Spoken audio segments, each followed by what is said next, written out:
కార్యక్రమాన్ని ప్రారంభిద్దాం. Finance minister Vaishnavi గారు బడ్జెట్ ని ప్రవేశపెట్టండి. అలాగే అధ్యక్ష.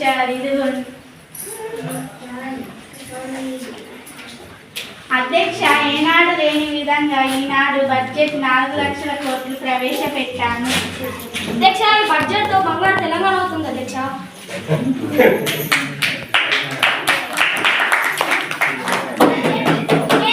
ముఖ్యమంత్రి గారిని మాట్లాడవలసిందిగా కోరుకుంటున్నాను. ముందుగా అందరికీ నమస్కారం. అధ్యక్ష, ఎన్నడూ లేని విధంగా ఈనాడు అద్భుతమైన బడ్జెట్ ప్రవేశపెడతాము. విద్యకు 20,000 కోట్ల రూపాయలు, మహిళలకు 30,000 కోట్ల రూపాయలు, వైద్యానికి 40,000 కోట్ల రూపాయలు, యువకులకు 10,000 కోట్ల రూపాయలు, రైతులకు 1,00,000 కోట్ల రూపాయలను ప్రవేశపెట్టాము. ప్రధాన ప్రతిపక్ష నేత లక్ష్మీదేవి గారిని బడ్జెట్ గురించి మాట్లాడవలసిందిగా కోరుకుంటున్నాను. నాకు ఈ అవకాశం ఇచ్చినందుకు ధన్యవాదాలు అధ్యక్ష. అసలు ఈ బడ్జెట్ లో ఏముంది అధ్యక్ష? ఈ బడ్జెట్ మేడి పండులా ఉంది. పైకి అందంగా ఉన్న లోపల మొత్తం డల్లా. బడ్జెట్ అంకెల గాడులా ఉంది అధ్యక్ష. గత సంవత్సరం ప్రవేశపెట్టిన బడ్జెట్ నిధులే ఇప్పటి వరకు ఖర్చు చేయలేదు. అసలు ఈ ప్రభుత్వం ఏం చేస్తుంది? గాజులు వేసుకొని ముద్దమంతా రుచి చేస్తుందా?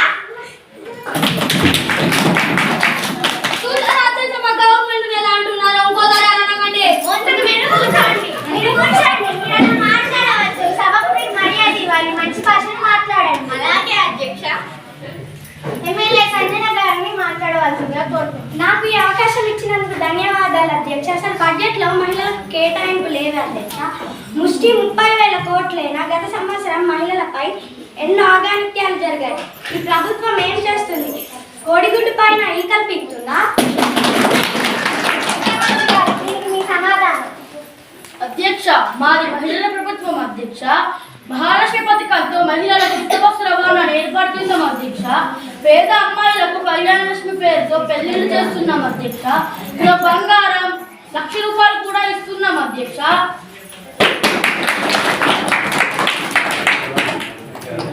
ఎమ్మెల్యే ప్రవళిక గారిని మాట్లాడవలసిందిగా కోరుతున్నాను. నాకు ఈ అవకాశం ఇచ్చినందుకు ధన్యవాదాలు అధ్యక్ష.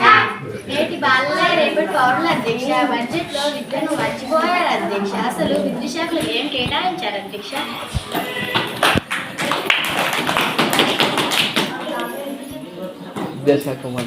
దీనికి సమాధానం విద్యాశాఖ మంత్రి సాయిత్ రెడ్డి మాట్లాడాలి. అధ్యక్ష, నేను ప్రిపేర్ అయి రాలేదు అధ్యక్ష. ప్రిపేర్ అయ్యాలని పీచ్ మీద కిందంటావా? దీనికి ముఖ్యమంత్రి గారు సమాధానం ఇవ్వాలి. అధ్యక్ష, మేము విద్య అక్షరాలు 20,000 కోట్ల రూపాయలను ప్రవేశపెట్టాము. పాఠశాల అభివృద్ధి కోసం అమ్మ ఆదర్శ పాఠశాల కమిటీలను ఏర్పాటు చేశాం. డిఎస్వి ద్వారా 10,000 మంది టీచర్లను నియమించాం. ఈ సంవత్సరం జూన్లోనే పిల్లలకు యూనిఫామ్లు, టెక్స్ట్ బుక్స్, నోట్ బుక్స్ అందించాం.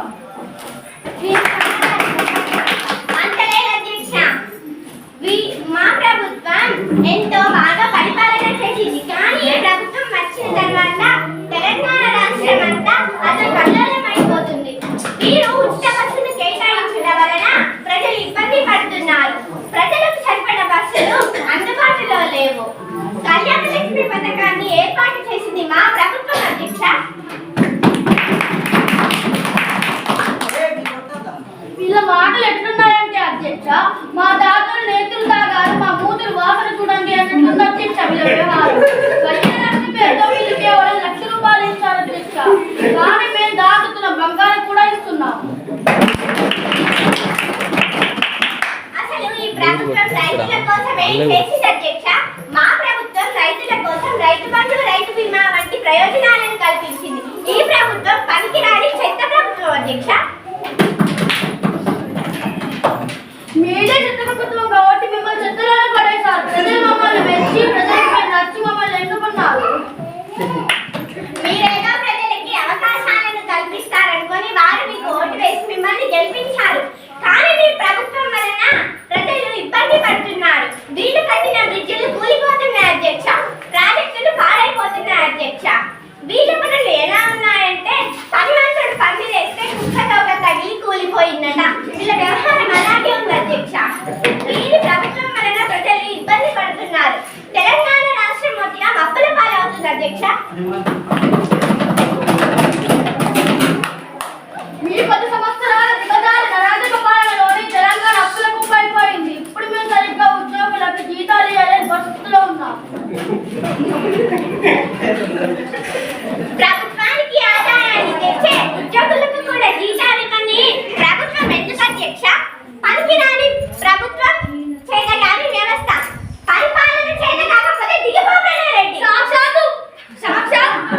ముఖ్యమంత్రి పేరు పెట్టి పిలుస్తావా?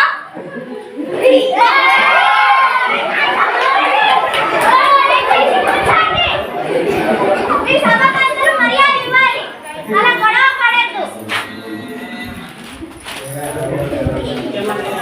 మీరు అలా ముఖ్యమంత్రి గారిని పేరు పెట్టి పిలవగలరా? అధ్యక్ష, ఆయన నా పాత మిత్రుడు అధ్యక్ష. ఏదో నమ్మకం తప్పి అదృష్టం కొద్ది ముఖ్యమంత్రి అయిన అంతే.